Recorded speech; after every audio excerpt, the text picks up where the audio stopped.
lwasi mar mbui. An kumora mora matimo wuoye, atemo tudo gimora mora matimore gi weche mag mbui, kaka wanyalo yudo konyruok kokalo e lony masani mar mbui. Koro kwang'iyo topic ma kawuono, en topic ma dwaro mondo ji owuoye ahinya. Joma chuo, joma mine, joma nyithindo, ng'ata opinion leaders, ng'ata onego bed ni wuoye e wach makamae. Koro kaka wan gi 16 days of SGBV campaign, ne wan Mombasa juma mokalo, I was privileged, nabedo invited gi Elgon Group mano organize Power Summit.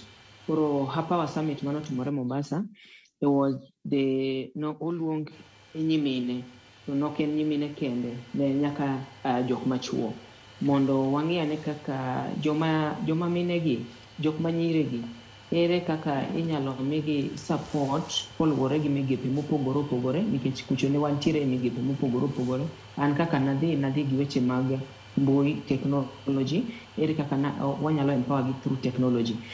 Joma moko be nodhi gi weche mag ohala, joma moko be nodhi gi weche mag rights makoro wawuoye sani gi. Koro inwang'o ni en wach manobedo mondo wang'iyane ni to weche mag makelo ga shida, makelo ji ketho rights mag jowetegi, nikech gini ok wang'iye, ok onego bed ni wang'iye e nyimine kende, onego wang'iye nyaka e joma chuo be, nikech nitie joma chuo be madhi through such ordeal to ok giwuo, nikech joma chuo ok gin jok mohero share gik ma gi go through. Koro ng'eni joma minewa gin joma they are very proactive, they will tell you they are there. Emomiyo ineno ka gin gi come out very strongly to fight for their space in this as far as SGBV is concerned.